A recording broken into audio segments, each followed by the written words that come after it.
Dongenge Eyang Kakung, Pintu yang Terkunci. Bab 2, Malam Pertama. Malam itu, Rara berbaring di tempat tidurnya, memandangi langit-langit kamar yang remang-remang diterangi sinar bulan yang masuk melalui jendela. Ia ingin tidur, tapi pikirannya melayang jauh, terombang-ambing dalam lautan kenangan yang menyakitkan. Ia teringat hari itu, hari ketika dunia yang dikenalnya hancur. Perceraian orang tuanya datang seperti badai yang tak terduga. Ia tidak setuju. Baginya, pernikahan adalah sesuatu yang sakral, janji yang diucapkan di hadapan Tuhan seharusnya tak bisa dipatahkan. Namun, sekuat apapun ia berusaha menahan mereka agar tetap bersama, ia hanya seorang anak yang tak berdaya menghadapi keputusan orang dewasa. Dalam pemahamannya, perceraian bukanlah sesuatu yang direstui dengan mudah. Tuhan menciptakan pernikahan sebagai persekutuan suci antara dua insan, mereka bukan lagi dua, melainkan satu. Karena itu, apa yang telah dipersatukan Tuhan, tidak boleh diceraikan manusia. Namun, dunia ini telah tercemar dosa, dan dalam beberapa keadaan, perceraian tak terhindarkan. Meski demikian, kehendak Tuhan selalu mengarah pada pemulihan, bukan perpisahan. Air mata menggenang di pelupuk mata Rara.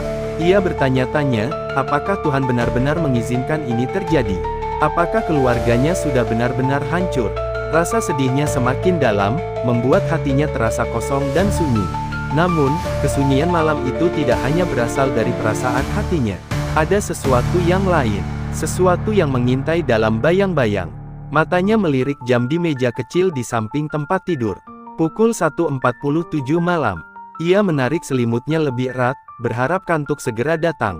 Namun, tiba-tiba, tuk, tuk, tuk, suara ketukan pelan terdengar dari arah lorong. Jantung Rara berdegup kencang. Ia menajamkan pendengarannya. Ketukan itu semakin jelas. Tuk, tuk, tuk, tepat dari arah pintu yang terkunci tadi siang. Ia menahan napas. Ia tahu bahwa pintu itu seharusnya terkunci rapat. Tidak ada seorang pun di rumah ini kecuali dirinya dan keluarganya. Tuk, tuk, tuk. Ketukan itu berubah menjadi suara berderak, seperti seseorang mencoba membuka pintu itu dari dalam. Dengan tangan gemetar, Rara mengambil senter di meja dan memberanikan diri mengintip dari celah pintu kamarnya. Lorong itu gelap, hanya diterangi cahaya bulan yang masuk dari jendela kecil di ujungnya. Tapi matanya menangkap sesuatu, sesosok bayangan, tinggi dan kurus, berdiri diam di depan pintu tua itu. Tidak bergerak, hanya diam, seperti sedang menunggu. Suasana berubah semakin mencekam. Udara dalam kamar terasa lebih dingin, seolah-olah sesuatu yang tak terlihat telah merasuki rumah ini.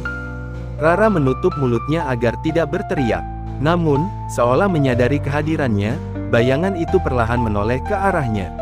Krek, suara kecil itu terdengar dari dalam dinding, seperti kuku panjang menggaruk permukaannya. Rara buru-buru menutup pintu kamarnya dan langsung masuk tempat tidurnya, menarik selimutnya ke atas kepala, tubuhnya menggigil hebat. Ketakutan mencengkeramnya kuat-kuat. Ia mencoba berdoa, tapi bibirnya keluh. Di luar, suara berderak semakin keras. Ketukan berubah menjadi benturan. Duk, duk, duk. Pintu tua itu kini bergetar hebat, seolah-olah sesuatu di dalamnya ingin keluar. Dan kemudian, suara itu datang. Rara, kamu tidak bisa menghindar. Suara berbisik itu terdengar seperti serpihan kaca yang bergesekan. Serak, menakutkan, namun familiar. Air mata Rara mengalir deras. Ia menutup telinganya, berharap semuanya hanya mimpi buruk. Namun, langkah kaki mulai mendekat ke pintunya. Bersama